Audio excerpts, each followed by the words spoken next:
अच्छा जी, आज आपका है वर्डप्रेस का लेक्चर नंबर 5। ठीक है, और हमने कर लिया था कॉन्टैक्ट फॉर्म तक हो गया था। आज नेक्स्ट ऑप्शन है हमारा ब्लॉग का। ठीक है, ब्लॉग क्या चीज़ होती है? Blog post. What is blog? Pro Pakistani हो गया, डिफरेंट आपके पास ब्लॉग्स होते हैं। इंफॉर्मेशनल साइट्स जो होती हैं उनको ब्लॉग कहा जाता है। ठीक है, as compare to normal websites, blog की जो लुक होती है वो थोड़ी सी डिफरेंट होती है। उसमें लेआउट इस तरह का होता है। वैसे आप थोड़ी सी वेबसाइट जो देखेंगे, जो कंपनी की वेबसाइट, वो थोड़ी सी फैंसी टाइप की होती है। इनमें जस्ट सारी ब्लॉग पोस्ट होती है, कोई एक्स्ट्रा एलिमेंट नहीं होता। ठीक है, जैसे ये आपके पास एक ब्लॉग पोस्ट है, ये है, ये आपके पास लेटेस्ट ब्लॉग पोस्ट आ रही है, फिर टेलीकॉम से रिलेटेड आ रही है नीचे। ठीक है, अभी नीचे इन्होंने कैटेगरीज रखी है, जैसे tech and telecom, business, auto, sports, other. ठीक है, तो ये सारी मिक्स ब्लॉग पोस्ट आ रही है दरमियान में। ठीक है, जब आप किसी ब्लॉग पोस्ट को ओपन करते हो, फॉर एग्जांपल मैं ये Xiaomi to launch M I watch lite, ठीक है, इसको ओपन करता हूँ तो मेरे पास ये मेरा आर्टिकल आ रहा है। ठीक है, ये दरमियान में एड्स चल रहे हैं और ये साइड पे सोशल आइकन आ रहे हैं। ये कंटेंट है, उसके दरमियान इमेजेस है, बस यहाँ तक एंड है। और आपका जो ऑथर है वो कौन है? मानून नदीम। और उसमें सोशल शेयर के बटन जो है ये ऑटोमेटिकली खुद आते हैं, आपको करने की ज़रूरत नहीं होती। और ये प्रोमोटेड स्टोरीज और नीचे टॉप फोन और ये कुछ चीज़ें आ रही हैं। ठीक है, अब आप पीछे जब बैक साइड पे जाते हैं, जो एक्चुअल ब्लॉग की लुक होती है, जो ब्लॉग पोस्ट सारी मल्टीपल ब्लॉग पोस्ट आ रही है, ये ब्लॉग पोस्ट। ठीक है, अब हम आते हैं यहाँ पे। अब जनरल में आप लिखते हो कि बैकग्राउंड स्टाइल जो होना चाहिए वो कैसा होना चाहिए, जो कैटेगरी लिखी भी आती है फ्रंट एंड पे। अब यहाँ पे उन्होंने कैटेगरी ऑफ की हुई है, तो अक्सर औकात यहाँ पे कैटेगरी का बटन बना हुआ आता है कि ये टेक से रिलेटेड है, टेलीकॉम, टेक एंड टेलीकॉम से रिलेटेड है, बिजनेस से है, ऑटो से, किस चीज़ से रिलेटेड है। तो वो अब यहाँ पे बता रहे हैं कि यार नो डेकोरेशन हो, बैकग्राउंड हो या अंडरलाइन हो। तो ठीक है, यहाँ पे इसको बैकग्राउंड दिया हुआ है और आई थिंक ये आपका एक्सेंट कलर ही पिक कर होता है। ठीक है, बॉर्डर का रेडियस कितना होना चाहिए? 100 होना चाहिए। 100 पिक्सल कितना होना चाहिए? ठीक है, फ़ॉन्ट फैमिली इसके अंदर क्या होनी चाहिए? जो फ़ॉन्ट्स वगैरह सारे यूज़ हुए हैं, फ़ॉन्ट फैमिली क्या हो, फ़ॉन्ट का साइज़ क्या हो, टेक्स्ट की ट्रांसफॉर्मेशन, पैडिंग और मार्जिन, ये सारी चीज़ें आ रही। ठीक है, gap below categorization and before pagination. ठीक है, नेक्स्ट जाते हैं। अच्छा, ये आ गया। अब ये फैंसी डेट का स्टाइल है। अक्सर बात आप लोग यहाँ पे एक डेट का, फैंसी डेट का ऑप्शन इनेबल कर लो, तो यहाँ पे एक ऑप्शन आ रहा था फैंसी डेट का। तो वो उसकी सेटिंग बता रहा है, सर्कल में आए, इस तरह आए, वर्टिकल आए, हॉरिजॉन्टल आए। अब वो जो भी रखोगे फैंसी डेट का ऑप्शन, जब एलिमेंट से चेक कर दोगे तो ये ऑटोमेटिकली इस तरह का ऑप्शन अंदर शो होने लग जाएगा। ठीक है, अच्छा, fancy element in post, show fancy date, show fancy category. ये आपने कहा कि फैंसी एलिमेंट पोस्ट के अंदर शो होनी चाहिए, आप कह रहे हैं यस होनी चाहिए, और फैंसी कैटेगरी भी शो होनी चाहिए। ठीक है, सिंगल पोस्ट फीचर्ड इमेज। ठीक है, फीचर्ड इमेज क्या होती है? जब आप यहाँ पे आते हो ना, ये जो ब्लॉग पोस्ट लगी हुई है, इसके ऊपर जो इमेज लगी होती है इसको फीचर्ड इमेज कहा जाता है। इसके साथ टेक्स्ट आ रहा होता है, ये फीचर्ड इमेज है, ये सारी फीचर्ड इमेज है। ठीक है, जब आप पोस्ट ओपन करते हो तो ये फीचर्ड इमेज आपके पास टॉप पे आती है। ऊपर आपका ब्लॉग पोस्ट का टाइटल आ रहा होता है, ये टॉप पे, और नीचे आपका सारा कंटेंट आ रहा होता है। ठीक है, तो ये वो कह रहा है कि प्रिजर्व इमेज प्रोपोर्शंस, कि इमेज के अगर इमेज छोटी है, बड़ी है, जैसी भी है, वो वैसी ही शो होगी। ठीक है, अगर वैसे आएगी तो फिर हमारे पास इस तरह की एडजस्टमेंट नहीं बनेगी। अगर ये इमेज की विड्थ ज़्यादा है, देखिए यहाँ से हम इसको ओपन करते हैं तो इमेज की विड्थ यहाँ तक है, ये भी इमेज के अंदर इंक्लूड है। ठीक है, इसका मतलब होता है कि रिसाइज इमेजेस। ठीक है, रीसाइज इमेज को करते हैं तो वो आपकी पेज पे जो एलिमेंट कॉल हुआ होता है, आपके लेआउट के हिसाब से खुद ब खुद एडजस्ट हो जाती है, आपको करने की ज़रूरत नहीं पड़ती। अगर आप कहते हो प्रिजर्व इमेज प्रोपोर्शंस, इमेज के जितने प्रोपोर्शंस हैं, जितनी विड्थ और हाइट, उसके हिसाब से इमेज शो हो, तो फिर आपके पास सामने जो लेआउट है वो इस तरह का नहीं बनता। ठीक है, ये देखें, अभी देखें ये सारी इमेज डिफरेंट साइजेस की होंगी, पर यहाँ पे ही रीसाइज किया हुआ है इमेज को।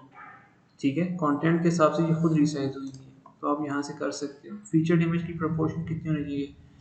वेट 2 और हाइट 1। इसका ये मतलब नहीं कि 2 इंच वेट और पिक्सल, इस तरह नहीं होता। मैंने आपको एस्पेक्ट रेशो का बताया था फोटोशॉप के अंदर। रेशो हम जब 1:1 लेते हैं तो परफेक्ट स्क्वायर बनता है। 2:1 की रेशो लेंगे तो हमारे पास वेट जो है ज़्यादा होगी और हाइट 1 रेशो के साथ आएगी। ठीक है, तो ऑथर इन्फॉर्मेशन भी शो, ठीक है, ऑथर इन्फॉर्मेशन इनेबल करेंगे तो जैसे हमारे पास नीचे ऑथर इन्फॉर्मेशन यहाँ पे आ रही है, ये हारून हैदर ने पोस्ट की हुई है, क्या ऑथर की इन्फॉर्मेशन आए कि नहीं, मैं जिस पे क्लिक करता हूँ तो ये हारून हैदर पे चला गया कि हारून हैदर ने कौन कौन सी पोस्ट की हुई है, ठीक है। तो उसके बाद नीचे क्या चीज़ है, डिसेबल करना चाहें डिसेबल भी कर सकते हैं। प्रीवियस एंड नेक्स्ट बटन के प्रीवियस और नेक्स्ट बटन इनेबल होना चाहिए कि नहीं, जब आप ब्लॉग पोस्ट ओपन करते हो तो यहाँ पे ऐसा होता है, तो फॉर एग्जांपल मैं इसको ओपन करता हूँ, एक्चुअल मतलब हमारी पोस्ट के नीचे एक बटन आ रहा होता है प्रीवियस और नेक्स्ट, ठीक है।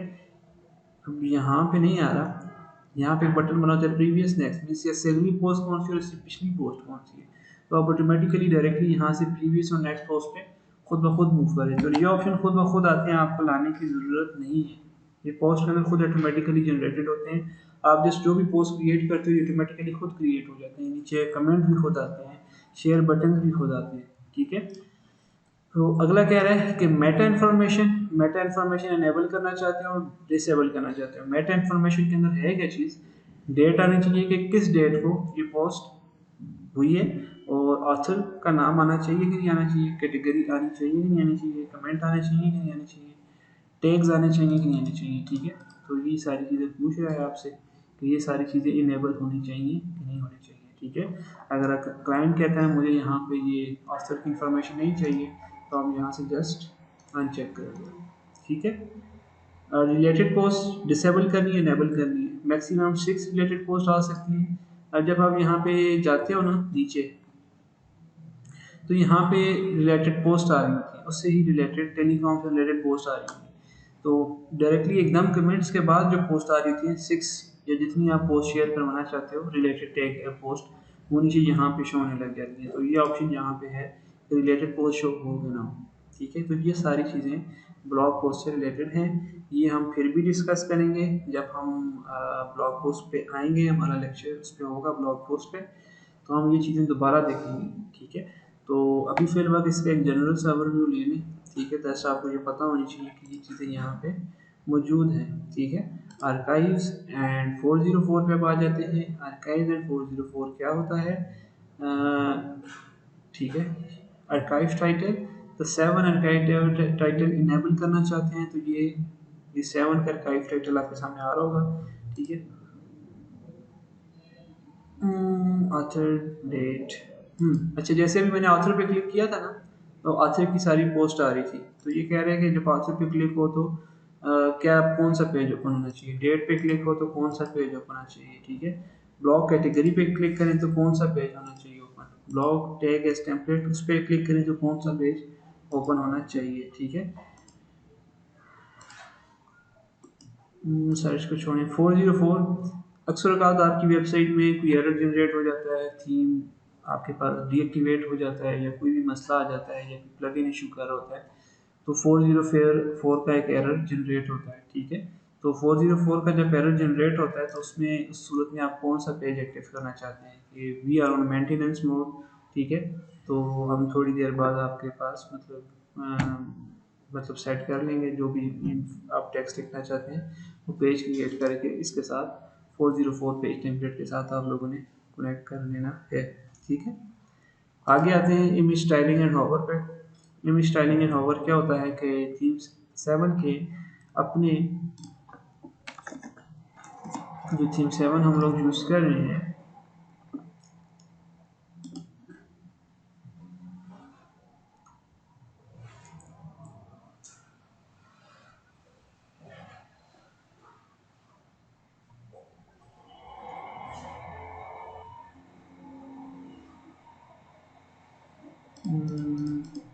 ओपन होगा, अच्छा, थीम 7 के अपने एलिमेंट्स जो हम यूज़ करते हैं उसमें अगर हम इमेज का एलिमेंट को यूज़ करते हैं, ठीक है, उसके ऊपर कोई हॉवर इफेक्ट होना चाहिए कि नहीं होना चाहिए, अभी तो नॉन सेलेक्ट हुआ है, अगर ग्रे स्केल करेंगे तो वो ब्लैक एंड वाइट में आएगी, ठीक है। हॉवर करने पे वो ब्लैक एंड वाइट में शिफ्ट हो जाएगी, या तो grey scale with colour hover, या तो वो ब्लैक एंड वाइट में होगी, जब आप हॉवर करेंगे तो वो कलर्ड इमेज आपके पास शो होने लग जाएगी, ठीक है। Default image hover background colour accent होना चाहिए, कस्टम कलर देना चाहते हैं, ग्रेडियंट देना चाहते हैं तो यहाँ से दे सकते हैं, मतलब कि आप किसी में पे हॉवर करें तो रेड कलर, अब ये एक्सेंट कलर हमारा कौन सा है, रेड, तो मैं हॉवर करूँगा तो रेड कलर आ जाएगा। और रेड कलर की जो पेस्ट्री होगी वो 20 पे, तो इसका मतलब है 20 की उसकी पेस्ट्री कम होगी तो वो हमारे पास आ जाएगा। ठीक है, default portfolio and photo album hover, इसी तरह पोर्टफोलियो या फोटो एल्बम आपने कोई एलिमेंट यूज़ किया हुआ है उसका, तो उसमें भी एक्सेंट कलर 85% की ओपेसिटी के साथ आपके पास शो होगा। ठीक है, ये जैसे हम आ जाए यहाँ पे अगर, तो 7 एलिमेंट्स पे आते हैं।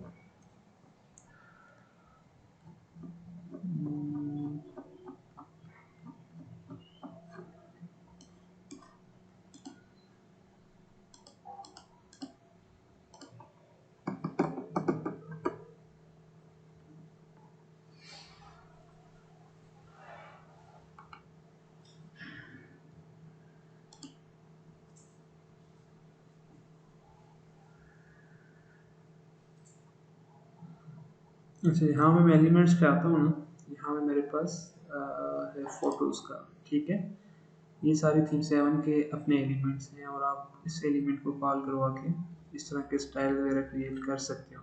ठीक है, इजीली जस्ट आपने इमेजेस अपलोड करना है। फॉर एग्जांपल अभी ये है मेरे पास। ठीक है, मैं हॉवर करता हूँ तो हल्का सा बिल्कुल लाइट पेस्टिंग में थोड़ा सा ब्लूइश कलर आ रहा है। ठीक है, अब इसमें करता हूँ तो इसमें ब्लैक कलर आ रहा है हॉवर में। ठीक है, इसमें कर रहा हूँ तो इसमें पर्पल रेड पर्पल सा भी कलर आ रहा है। ठीक है, इस पे ब्लैक आ रहा है। तो ये सारे इफेक्ट्स और ये सेटिंग जो हैं ये कहाँ से होती हैं, ये यहाँ से होती है। ठीक है जी, समझ आ गई। अगला आपके पास है शेयर बटन्स का ऑप्शन है। शेयर बटन का ऑप्शन क्या होता है कि आप किसी भी पेज के नीचे शेयर बटन का ऑप्शन इनेबल करना चाहते हो, शो ऑन हॉवर या ऑलवेज विजिबल। इसका मतलब है कि ये इस तरह का ये आइकन शो होगा, जब इस पर आप हॉवर करेंगे तो ये चीज़ें आपको शो होने लग जाएंगी। ठीक है, आप शेयर पे क्लिक करोगे तो ये बटन आपके पास नीचे पेज के नीचे ऑटोमेटिकली आ रहे होंगे, जैसे यहाँ पे हमारे पास आ रहे हैं, नजर आ रहे हैं। ठीक है, ज़ीरो शेयर, अभी तक इस पोस्ट को किसी ने शेयर नहीं किया, तो जब ये शेयर करते हैं तो यहाँ पे ये काउंटर स्टार्ट हो जाता है। ठीक है, बटन का टाइटल क्या होना चाहिए, शेयर दिस पोस्ट या शेयर लिख सकते हैं। और ये कहाँ पे, सोशल मीडिया बटन इन ब्लॉग पोस्ट, अगर ब्लॉग पोस्ट पे आपने इनेबल किया तो उसका टाइटल क्या होना चाहिए। ठीक है, और उसमें कौन कौन से हमारे पास शेयर के बटन आने चाहिए। ठीक है, फिर सोशल मीडिया बटन इन पोर्टफोलियो प्रोजेक्ट्स, अगर आपने पोर्टफोलियो भी यूज़ किया हुआ है तो पोर्टफोलियो में कौन कौन से शेयर बटन आने चाहिए।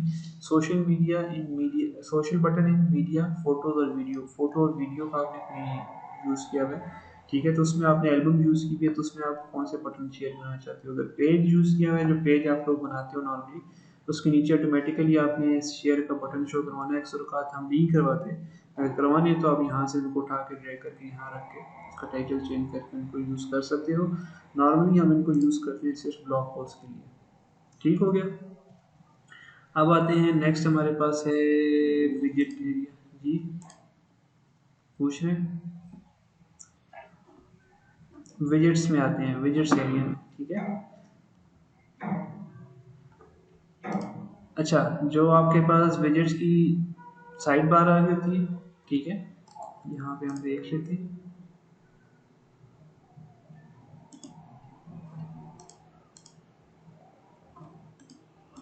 यहाँ से आप जब अपीयरेंस पे जाते हो, विजिट्स में जाते हो, तो उसकी जो साइड बार आ रही होती है, डिफ़ॉल्ट साइड बार और default side bar primary visit area, अगर इनके जस्ट नेम चेंज करने हैं आपने, ये देखें।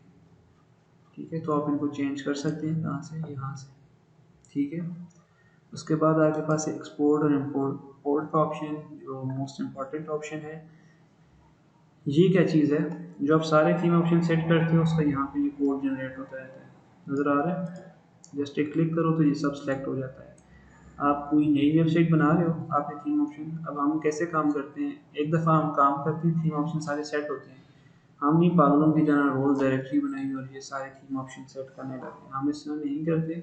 एक दफ़ा सारे थीम ऑप्शन सेट होते हैं, हम जब नई वेबसाइट बना रहे होते हैं तो हम पुरानी वेबसाइट में से थीम ऑप्शन को कॉपी किया और वहाँ पे जाके उसके एक्सपोर्ट इंपोर्ट में जाके इस कोड को पेस्ट कर देते हैं, सेव करते हैं, तो हमारे पास ये सारी सेटिंग ऑटोमेटिकली खुद होके आ जाती है। वहाँ से लोगो नहीं लगा होता सिर्फ, और बाकी सारी सेटिंग इसी तरह आ जाती है। पेज के मेन्यू आइटम नहीं क्रिएट होंगे खुद ब खुद, बल्कि जो थीम ऑप्शन के अंदर जो ऑप्शन है सारे, इनकी सेटिंग ऑटोमेटिकली वही हो जाएगी जो आपकी पुरानी साइट में थी।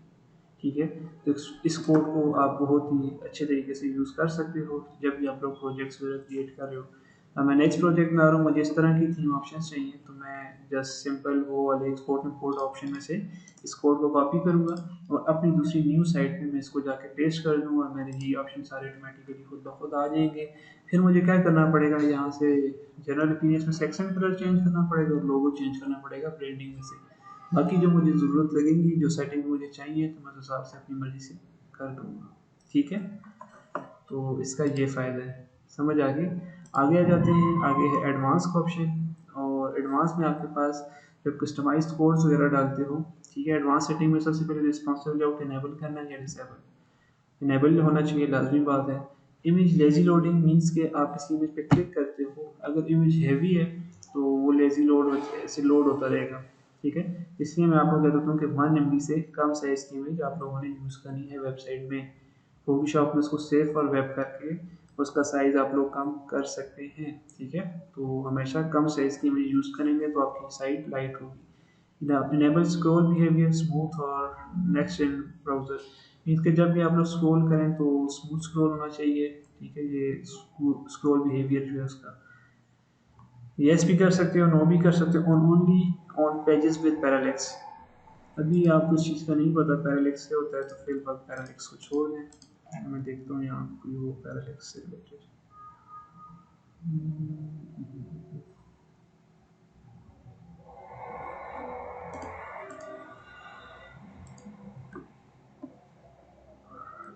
अच्छा, ये जब आप साइड पे स्क्रॉल कर रहे हो ना,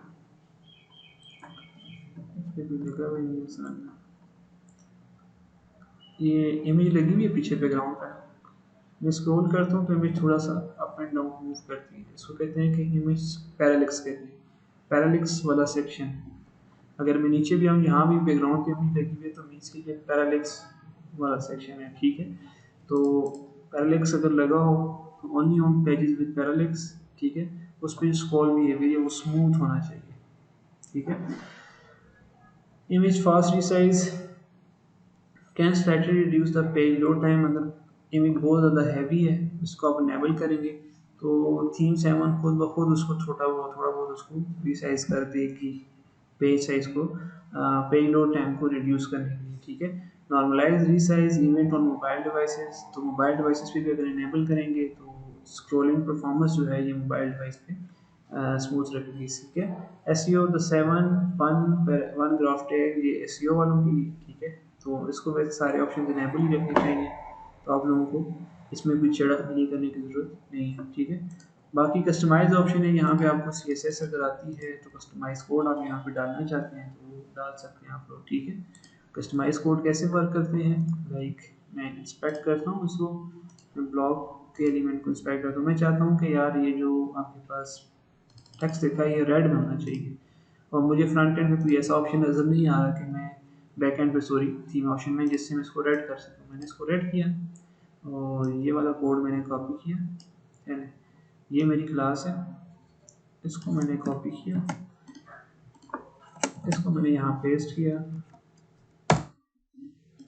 और यहाँ पे ये कलर वाला ऑप्शन कॉपी करके देखते हैं ये हमारे पास वर्क करता है।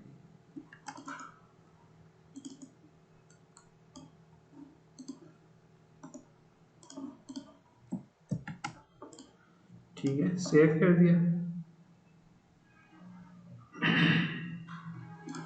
अब जाके इसको रिफ्रेश करते हैं,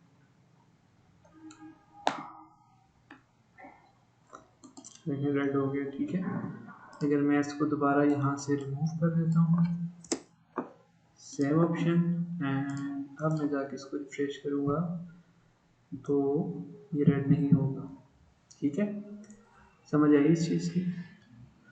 अभी आप लोग इस चीज़ पे फोकस ना करें कि पता नहीं क्या बनेगा, पेज कैसे बनाना है, उस चीज़ को छोड़ दें। ठीक है, अभी जो चीज़ मैं बता रहा हूँ जैसे उस पर फोकस करें, बाकी चीज़ें आपको आराम आराम से साथ साथ आ जाएंगी। ठीक है, उस चीज़ की टेंशन आप लोगों ने नहीं लेनी। बाकी थीम ऑप्शन सारे आपके तकरीबन डन हो गए। ठीक है, थीम ऑप्शन में और भी एक्स्ट्रा चीज़ उस तरह की नहीं है। डन, आगे मूव करें, जाएं आज पेज की तरफ। अच्छा, सबसे पहले हम आते हैं पेज के ऑप्शन पे, और पेज के ऑप्शन पे हम एक पेज क्रिएट करते हैं। जब आप पेजेस पे जाते हो तो ऑलरेडी 2 पेजेस क्रिएटेड होते हैं, तो आपने इसको चेक करके यहाँ से मूव टू फ्रेश करना है और अप्लाई कर देना है। ये फ्रेश वाले ऑप्शन में चले जाएंगे, पड़े होंगे आप इनको दोबारा रिस्टोर कर सकते हो। ठीक है, फ्रेश में चले गए देखें 2। तो अभी हमारे पास कोई पेज नहीं है, ऐड न्यू करते हैं, और जब आप ऐड न्यू करेंगे तो आपके पास एक पेज आ जाएगा। आपने उसको सबसे पहले, अच्छा, जब भी हम साइट क्रिएट करते हैं तो सारी जो हमारी मेहनत होती है वो होम पेज पे होती है। ठीक है, हमने जो मेन फोकस होता है वो होम पेज डिज़ाइन करना होता है। बाकी पेजेस ऑटोमेटिकली खुद हम इजीली क्रिएट हो जाते हैं। जब होम पेज का लेआउट एक डन हो जाता है तो वो इजीली हम सारा कुछ बना लेते हैं।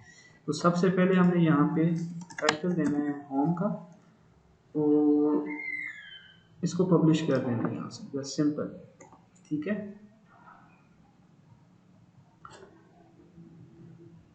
डन हो गया। अब मैं यहाँ से करता हूँ ओपिनियंस में जाता हूँ।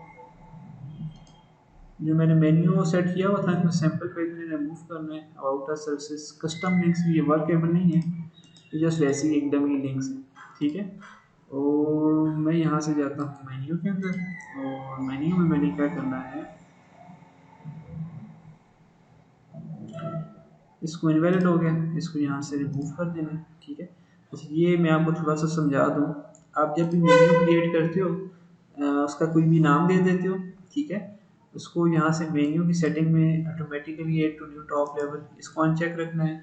प्राइमरी मेन्यू और मोबाइल मेन्यू सेलेक्ट करोगे तो ये जो आपके पास आता है ये प्राइमरी मेन्यू है, और जब आप ये मोबाइल में देखते हो तो मोबाइल में जो मेन्यू आइटम्स होते हैं वो मोबाइल मेन्यू। अगर आप इन दोनों को अनचेक कर दो और इसको सेव कर दो, यहाँ पे कोई चीज़ ऐड ना करो या इनको चेक कर दो, तो ये यहाँ पे कुछ भी शो नहीं होगा। ठीक है, तो यहाँ पे आपके पास पेजेस जितने भी आते हैं आप ऑटोमेटिकली इनको ऐड टू मेन्यू कर सकते हो, इनको उठा के मूव कर सकते हो। ठीक है, सब मेन्यू बना सकते हो, ऐसे इसका भी सब मेन्यू बना सकते हो, अबाउट अस का, सर्विसेज के भी सब मेन्यू। ठीक है, तो सब मेन्यू में अभी ज़रूरत नहीं है। जब आप वैसे डमी लिंक्स क्रिएट करते हो यहाँ पे हैश का टैग देते हो, और जो भी पेज का नाम है उसको दे के ऐड टू मेन मेन्यू कर देते हो। ठीक है, और ये भी सेव किया हमने। ठीक है, और डी स्पॉट पे हम क्लिक करेंगे, और अभी हमारा मेन्यू थोड़ा चेंज हो गया। ठीक है, अब मसला क्या है, जब आप साइट पे क्लिक करते हो तो ये एक ब्लॉग का डमी पेज एक्टिव हुआ है, तो वो आ जाता है। हम चाहते हैं ये ना है, जो हम पेज पे क्लिक करें तो हमारे पास ये चीज़ आनी चाहिए। ठीक है, तो जब भी इस पर क्लिक करें तो होम ऑटोमेटिकली सिलेक्टेड होगी। ठीक है, हमारा लिंक के आगे कोई होम शोम ना लिखा हुआ है, लेकिन मैं भी क्लिक करता हूँ ना तो इसके आगे होम लिखा हुआ है। होम के बगैर ही मेरे पास मेन साइट ओपन हो, तो आप यहाँ से जाओगे सेटिंग में, सेटिंग में किस में जाओगे, रीडिंग में। ठीक है, यहाँ पे आ रहा है कि यूर लेटेस्ट पोस्ट। अभी क्या आ रहा है, जब भी मैं क्लिक करता हूँ मेन साइट में मेरी लेटेस्ट पोस्ट एक्टिव हुई है, तो मुझे चाहिए स्टैटिक पेज। कौन सा स्टैटिक पेज, होम पेज। ठीक है, और जस्ट सेव कर दें इसको।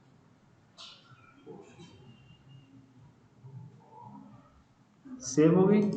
ठीक है, अभी होम, अभी मैं क्लिक करूँगा तो भी मेरा होम पेज एक्टिव होगा, जस्ट सेव। ठीक है, समझ आई। अब हम जाते हैं अपने पेज की तरफ।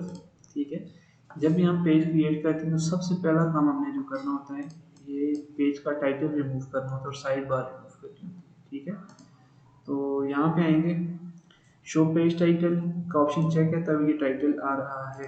ये अगर आप हाइड कर देंगे ये चला जाएगा, अगर फैंसी रखेंगे तो फैंसी में नीचे ऑप्शन आ जाते हैं। ठीक है, कलर दे सकते हैं, बैकग्राउंड पे भी लगा सकते हैं, काफ़ी सारी सेटिंग है, इसको हम फिर देखेंगे, अभी छोड़ दें। ठीक है, स्लाइड शो मीन्स कि अगर आपने स्लाइडर वगैरह लगाना है तो स्लाइडर लगा सकते हैं, पर अभी हमने ये चीज़ें नहीं की हुई, इसलिए हम इसको हाइड ऑप्शन कर दें। समझ आ गई, और यहाँ से साइड बार के ऑप्शन को डिसेबल करेंगे। ठीक है, और यहाँ से शो विजिटाइज फुटर ऑन ऑफ कर दें तो फुटर शूटर यहाँ से गायब हो जाएगा, चला जाएगा। ठीक है, अपडेट, एंड हमारे पास पेज इस तरह आ रहा है। ठीक है, अब हमारे पेज में सेक्शन सारी चीज़ें यहाँ पे हैं। ठीक हो गया। अब एक और चीज़ मैं आपको समझाना चाहता हूँ। अभी जो आपका पेज स्टार्ट होगा वो यहाँ से स्टार्ट होगा नीचे। अगर आप चाहते हैं कि ये हेडर और टॉप और ट्रांसपेरेंट हो, ठीक है, और सारा कंटेंट यहाँ से स्टार्ट हो, ठीक है, तो आपको यहाँ पे करना पड़ेगा डिफ़ॉल्ट के बजाय ट्रांसपेरेंट, और इसको टॉप बार की पेज 0 कर दोगे तो ये चीज़ें ट्रांसपेरेंट हो जाएंगी। ठीक है, चेक करते हैं, अपडेट करें इसको और प्रीव्यू करें, यहाँ से पेज प्रीव्यू होगा। ठीक है, प्रीव्यू,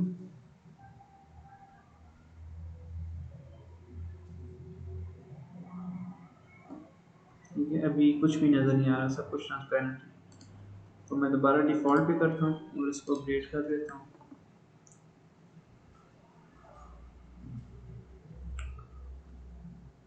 प्रीव्यू,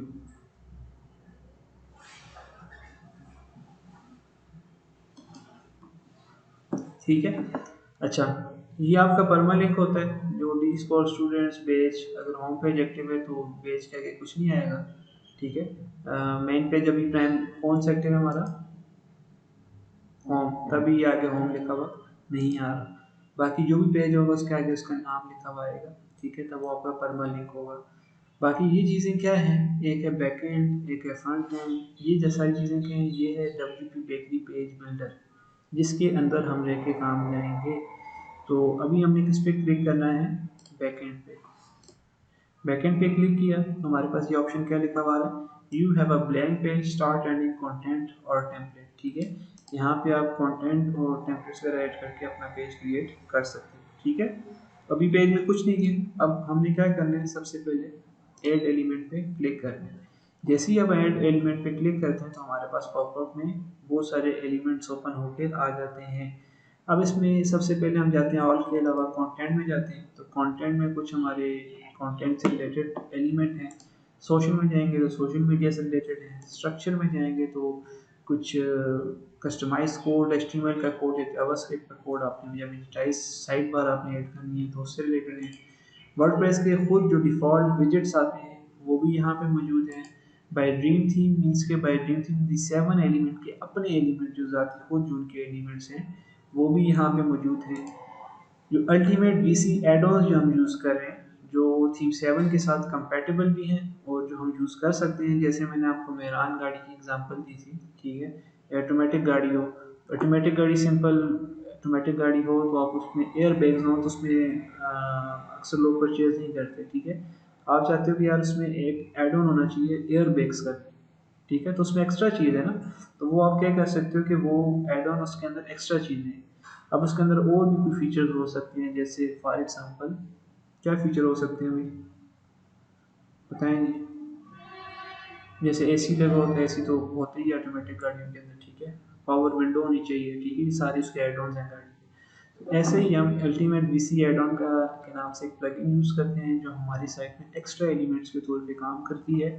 एक्स्ट्रा एलिमेंट्स आ जाते हैं तो इससे हम अपनी साइट को खूबसूरत बना सकते हैं। ठीक है, और दी 7 ओल्ड जो थीम 7 के ओल्ड एलिमेंट्स भी कुछ मौजूद हैं और डिपिक्टेड यहाँ पे कुछ element with this list clear no longer spotted in new version.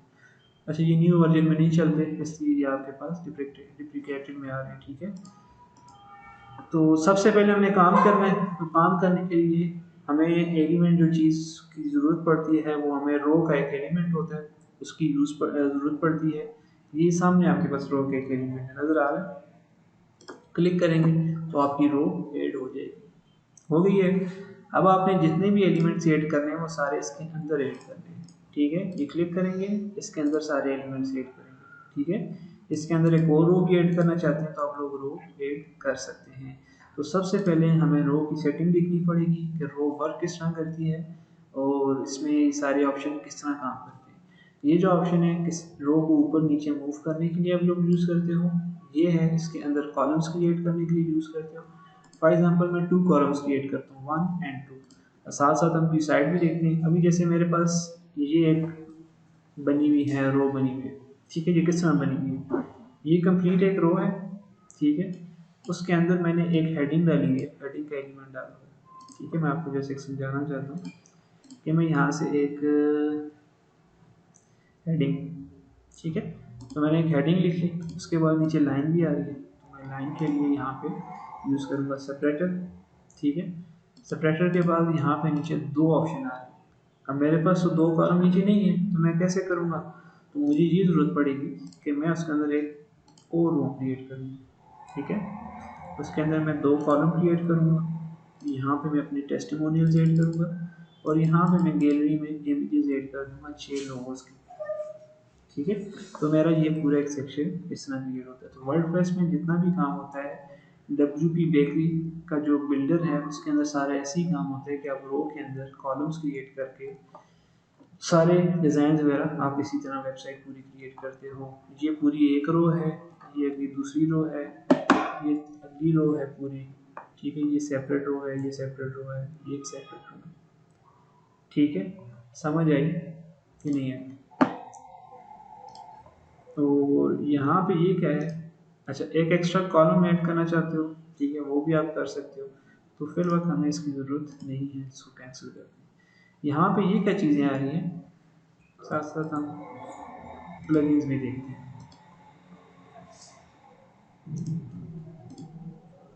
ये क्या चीज़ें हैं आपके पास? प्लगइन्स हैं। ये आपके पास आता है plugin WP bakery page builder, जो हम पेज बिल्डर यूज़ करें। ये जो अल्टीमेट एड ऑन हम यूज़ कर रहे थे, जो एक्स्ट्रा एलिमेंट्स के लिए हम यूज़ करते हैं। और ये क्या चीज़ है? WP bakery page builder clipboard. ठीक है, क्लिपबोर्ड का फ़ायदा क्या होता है कि आपके यहाँ पे जितना भी कोई भी कंटेंट है, आप उसको जस्ट यहाँ से कॉपी करो। कॉलम एम्प्टी है, फॉर एग्जांपल मैं ये हावर बॉक्स में ऐड किया। ठीक है, मैं एक और रो क्रिएट करता हूँ, मैं कॉपी करूँगा और इसके अंदर जाके पेस्ट कर दूँगा। ठीक है, किसी भी रो का कंटेंट आप कॉपी करके किसी दूसरी रो में पेस्ट कर सकते हो, किसी दूसरे पेज में पेस्ट कर सकते हो। पूरी की पूरी रो कॉपी करके आप पेस्ट कर सकते हो, तो वो नीचे डुप्लीकेट होकर किसी भी पेज में पेस्ट कर सकते हो। ठीक है, समझ आई? अच्छा, इसको कैंसिल करते हैं। अब आते हैं यहाँ पे पेज की एडिटिंग। ठीक है, नहीं सॉरी, रो की एडिटिंग में एडिट करते हैं। रो की सेटिंग में देखते हैं हमारे पास क्या चीज़ है।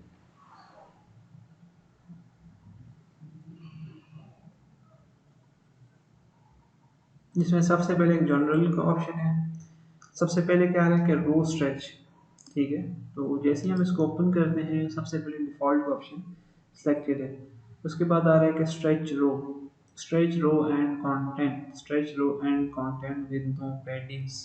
ठीक है, तो सबसे पहले हम इसको डिफ़ॉल्ट पे रखते हैं। मैं आपको भी बताता हूँ कि मेरे पास ये किस तरह। ठीक है, ये मैंने डिफ़ॉल्ट पे रखी हुई है, ओके किया। अब प्रीव्यू करके देखते हैं हमारे पास क्या आ रहा है। बैकग्राउंड में मैंने ब्लैक कलर ऐड किया ताकि आपको समझाने के लिए ये वर्क किस तरह है। ठीक है, अभी ये मेरे पास एक रो के अंदर ब्लैक बैकग्राउंड के साथ है, तो ये डिफ़ॉल्ट आ रहा है। ठीक है, मैं चाहता हूँ कि यार ये जुड़ा हुआ क्यों नहीं है यहाँ पे पेज के साथ। तो मैं क्या करूँगा, इसको जाऊँगा, क्लिक करूँगा और मैं इसको रखूँगा स्ट्रेच रो पे। ठीक है, स्ट्रेच रो किया, सेव किया, प्रीव्यू करता हूँ, तो ये मेरे पास यहाँ पे अटैच हो जाएगी रो, रो स्ट्रेच हो जाएगी, स्ट्रेच हो गई। ठीक है, अब इसमें अगला जो ऑप्शन है वो है स्ट्रेच रो एंड कंटेंट। ठीक है, इसका मतलब क्या है कि जैसे आपके पास ये एक पूरी रो है। ठीक है, ये रो है फॉर एग्जांपल, मैंने रो के बैकग्राउंड पे ग्रे कलर दिया, पहले वो बॉक्स में आ रहा था, मैंने बॉक्स से हटा के मैंने किया स्ट्रेच रो, स्ट्रेच रो किया, तो ये कलर पूरा स्ट्रेच हो गया। ठीक है, तो और ये कंटेंट अपनी जगह वहाँ पे ही बॉक्स में आ रहा है। अगर मैं करता हूँ stretch row and content, content row के अंदर क्या है, ये हेडिंग, ये टेस्टिमोनियल और ये लोगो ही है कंटेंट ना। अगर मैं इसको ओके कर दूंगा तो ये कंटेंट यहाँ से लेके यहाँ तक स्ट्रेच हो जाएगा पूरा, और जो अच्छा नहीं लगेगा। हम जब भी साइट क्रिएट करते हैं तो कंटेंट को अक्सर औकात हम स्ट्रेच नहीं करते। ठीक है, कंटेंट को स्ट्रेच नहीं किया जाता, वो आपके पास ये देखिए बिल्कुल लोगों की अलाइनमेंट में खुद ब खुद वो एडजस्ट होता है, आपको करने की ज़रूरत नहीं है। अब यहाँ पे नीचे है तो ये इमेजेस लगी हुई है। अब इस इमेजेस को स्ट्रेच करने के लिए, इस तरह का क्रिएट करने के लिए स्ट्रेच रो एंड कंटेंट किया गया, तभी ये सारी इमेजेस यहाँ से लेके यहाँ तक स्ट्रेच हुई। ठीक है, स्ट्रेच रो का ऑप्शन मतलब ये होता है इस तरह, स्ट्रेच रो एंड कंटेंट का मतलब होता है इस तरह, stretch row and content with no padding, तो उसके दरमियान में कोई गैप्स नहीं आते, पैडिंग कुछ पैडिंग भी नहीं होती। ठीक है। तो अभी मेरे पास ये दो ऑप्शन इस तरह वर्क करते हैं, समझ आ रही है? ठीक है, क्लोज करते हैं। कॉलम के दरम्यान में गैप, अगर आपने कॉलम्स भी क्रिएट किए हैं, फॉर एग्जांपल मेरे पास ये दो कॉलम है, एक कॉलम, ये दो कॉलम, मैं चाहता हूँ कि कॉलम के दरम्यान में जीरो गैप हो, तो जीरो गैप आ जाएगा। मुझे 10 पिक्सल का गैप इतना होगा, 20 कितना, 15 कितना, ठीक है। तो ये आप गैप यूज़ कर सकते हो कॉलम्स के दरम्यान में, चाहे दो कॉलम है, चाहे एक दो तीन चार कॉलम है, चाहे आपके पास 5 कॉलम है, जितने भी कॉलम है, 3 कॉलम है, जितने भी, उनके दरम्यान में गैप एडजस्ट करना है तो वो आप यहाँ से सेट कर सकते हैं। समझ आई? अब आ जाते हैं अगला कि full height row, if check the row will be set to a full height. Okay करते हैं, सेव करते हैं, तो ये आपके पास पूरे पेज पे फुल हाइट रो ऑटोमेटिकली खुद ब खुद फुल हाइट हो जाएगी। ये देखें, समझ आ गई? ये मैं अभी आपको बेसिक समझा रहा हूँ, ये समझाना बहुत ज़रूरी है, ठीक है। ये आप जब चीज़ें समझेंगे तब आप जाके आगे कंटेंट एडजस्ट कर सकेंगे, ठीक है। अगर आप इन चीज़ों को नहीं सीखेंगे तो फिर आप उल्टी सीधी फजूल सी साइटें बनाएंगे, ना तो आपकी साइट में कोई एडजस्टमेंट्स होंगी, ना तो आपकी साइट में कोई अलाइनमेंट होगी, ठीक है। तो आपकी साइट अच्छी नहीं बनेगी। तो ये मैं आपको चीज़ें जो समझा रहा हूँ इसको गौर से सुने, ठीक है, जो आपको बहुत फ़ायदा देंगे। ठीक हो गया? अच्छा, अक्सर बात आप पैडिंग नहीं देना चाहते खुद ब खुद, उसको ऊपर फुल हाइट रो रखना चाहते हो, तो आप जस्ट यहाँ से फुल हाइट का ऑप्शन चेक करोगे तो वो खुद ब खुद फुल हाइट हो जाएगी, ठीक है। अब ये पूछ रहा है कि कॉलम की पोजीशन जो कंटेंट है मिडल में होनी चाहिए, टॉप पे, बॉटम में, या स्ट्रेच होनी चाहिए, ठीक है। फॉर एग्जांपल ये मैंने कंटेंट यूज़ किया हुआ है और मैंने इसको इक्वल हाइट कर दिया, इक्वल हाइट हो गया। इसको मैं रखता हूँ सेंटर में, तो ये बिल्कुल खुद ब खुद सेंटर में आएगा, ठीक है। इसको मैं रखता हूँ टॉप पे, तो ये यहाँ से स्टार्ट होगा, बॉटम पे रखूँगा यहाँ से, स्ट्रेच करूँगा तो ये पूरा फुल स्ट्रेच हो जाएगा, ठीक है। तो ये आपको खुद लाइव एक्सपीरियंस करना पड़ेगा, प्रीव्यू कर करके ये कैसे वर्क करता है, ये कैसे वर्क करता है, ये कैसे वर्क। ये आपकी साइट है, ये आपकी डायरेक्टिव बनी हुई है, इसमें जो गन करना चाहते हैं करें, आपको कोई भी रोकथाम नहीं है कि ये नहीं करना, ये नहीं करना, ठीक है। आपने जस्ट प्रैक्टिस करने के लिए इसमें जो आप मानना चाहते हैं करें, ठीक है। जो चीज़ें मैं बता रहा हूँ उनको एक्सपीरियंस करें कैसे काम करती हैं, ठीक है। तो आपको कोई रोकथाम नहीं है कि आप ये ना करो भाई, ठीक है। तो बिल्कुल रिलैक्स होकर आराम से इस पर काम करें, ठीक है। जो क्रिएट करना चाहते हैं आपका दिल है, जो मर्जी करें इसमें, ठीक है। फिर जब मैं असाइनमेंट दूंगा तो फिर मुझे वो सेम एज इट इज़ चाहिए होगी, ठीक है। पर कोशिश करें कि जो भी चीज़ बनाएं परफेक्टली, अभी से ही परफेक्ट चीज़ बनाने की कोशिश करें, ठीक है। मिडल, टॉप, बॉटम, स्ट्रेच, ये आ गई। मैं कहता हूँ नहीं जी मुझे फुल हाइट नहीं चाहिए, मुझे इक्वल हाइट चाहिए, ठीक है। तो ओके करता हूँ और प्रीव्यू करता हूँ। इसमें थोड़ा बहुत हाइट कम होती है as compare to full height के, ठीक है। इसमें जितने कॉलम्स होते हैं उसके हिसाब से, कंटेंट के हिसाब से ये अपनी हाइट को एडजस्ट करता है, ठीक है।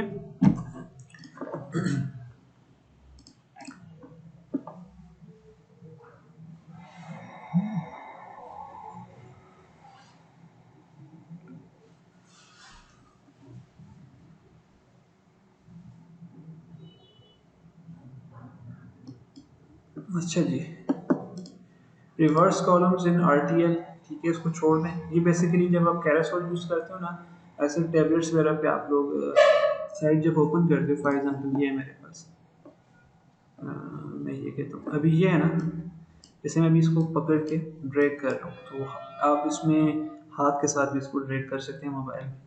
तो रिवर्स आरटीएल मीन्स कि आप इसको हाथ से मूव कर सकते हो। अगर कैरोसेल यूज़ किया तो इसकी अभी हमें ज़रूरत नहीं है, तो इसको अनचेक रखते हैं, ठीक है। कंटेंट की पोजीशन टॉप पे हो, मिडिल पे हो, अगर इक्वल हाइट हो या ना हो। ये पूछ रहा है कि कंटेंट की पोजीशन क्या होनी चाहिए, ठीक है। ज़ाहिर बात है हमें मिडिल में कंटेंट चाहिए, ना ऊपर चाहिए ना बॉटम पे चाहिए, ठीक है। तो वैसे हम इसको डिफ़ॉल्ट ही रखते हैं, वैसे हम पैडिंग देके उसको अपने कंटेंट को एडजस्ट करते हैं, तो हम इसको मिडिल भी रख सकते हैं, ठीक है। इससे ये होगा कि हमारा कंटेंट खुद ब खुद मिडिल में जाके एडजस्ट हो जाएगा, जितना भी कंटेंट, ऊपर से भी बराबर, नीचे से भी बराबर, ठीक है। कोई ऊपर नीचे वो ज़्यादा नाकाम उस तरह की स्पेसिंग नहीं आएगी, ठीक है। डिफ़ॉल्ट रखते हैं इसको फिर वक्त। यूज़ बैकग्राउंड वीडियो, अगर आप बैकग्राउंड पे वीडियो यूज़ करना चाहते हैं तो यहाँ से यूट्यूब का लिंक दे दें, कोई भी तो आप बैकग्राउंड पे वीडियो यूज़ कर सकते हैं, देखते हैं, मैंने अभी एक लिंक आया है डिफॉल्ट से, देखते हैं हमारे पास क्या आ रहा है।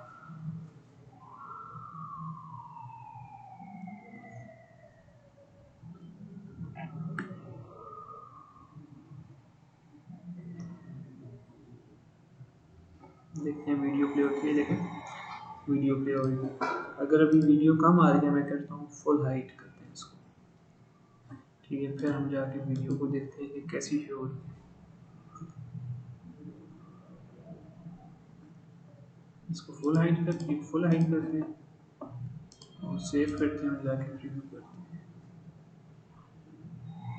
अक्सर औकात हम यहाँ से वीडियो लगाते नहीं हैं वैसे, ये थीम हम दूसरी ऑप्शन में से लगाते हैं वीडियोस, ठीक है। ये देखिए भी आपके पास इस तरह वीडियो शो हो रही है। इसके ऊपर कंटेंट डालना चाहते हैं डाल सकते हैं, एडजस्ट कर सकते हैं, पीछे बैकग्राउंड में वीडियो चलती रहेगी, ऊपर आपका कंटेंट सारा खुद ब खुद एडजस्ट हो जाएगा। समझ आई?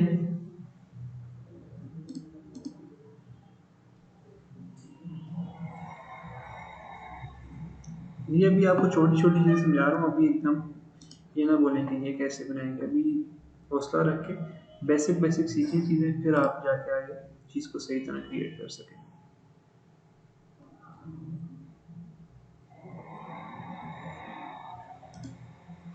मैंने इसको अभी डिसेबल कर दिया।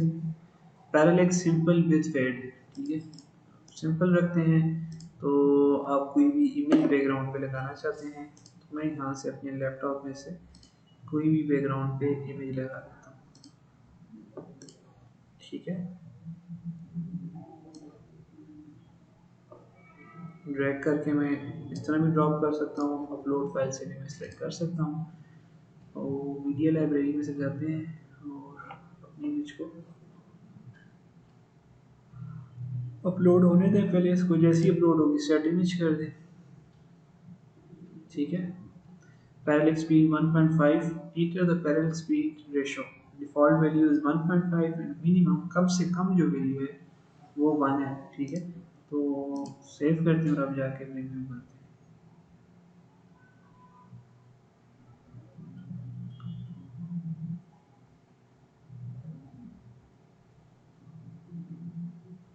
ये भी अब इसको मूव कर रहे हो ना, तो पीछे हल्की सी बैकग्राउंड पे इमेज हल्की सी मूव कर रही है, ठीक है। तो मैं जाके पैरेलल स्पीड को बढ़ाता हूँ थोड़ा सा, ठीक है। हम यहाँ से 1.5 से बढ़ाते हैं, रखते हैं 500, सेव करके प्रीव्यू करते हैं।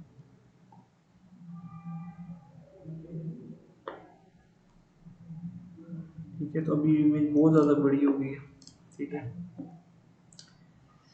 इसको कम करते हैं,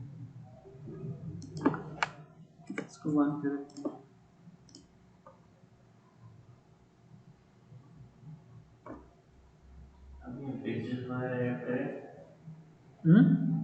आपको मैं जस्ट समझा रहा हूँ, आप चेक करें, लगाएं, चेक करें, टेस्ट करें।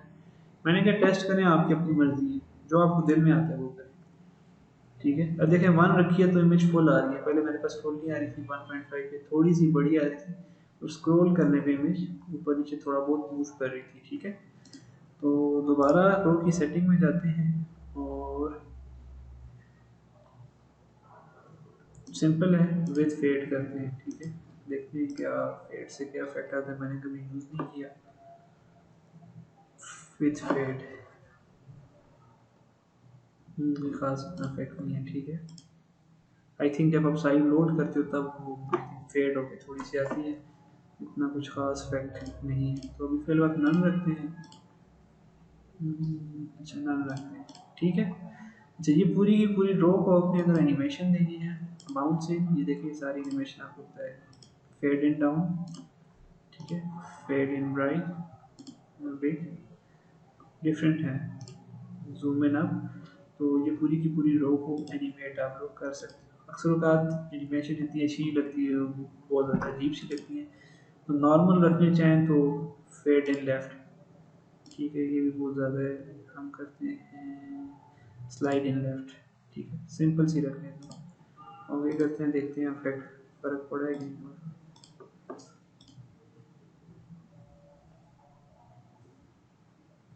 ठीक है, और ये इफेक्ट थोड़ा सा इस पर पड़ा है।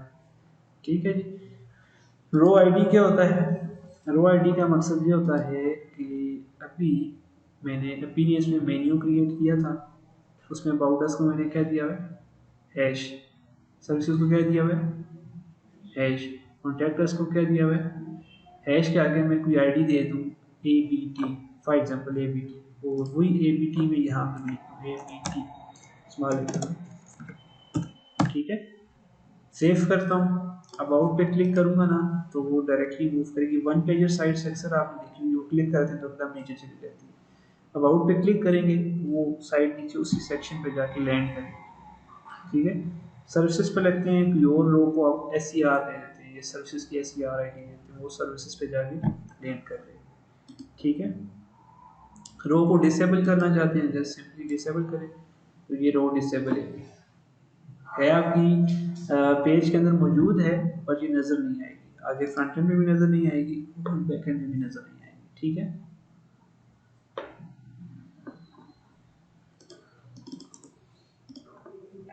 एक्स्ट्रा क्लास नेम क्या चीज़ है? अगर आप इस पर कोई सी एस एस अप्लाई की हुई है, जैसे हमने अभी रेड कलर को अप्लाई की थी, तो वो क्लास जो है डॉट के आगे जितना भी क्लास होगी वो आप उसको अप्लाई कर दें तो कोई भी कस्टमाइज क्लास किसी भी रो को अप्लाई की जा सकती है। समझ आ रही है कि नहीं आ रही? बहुत है। ठीक है।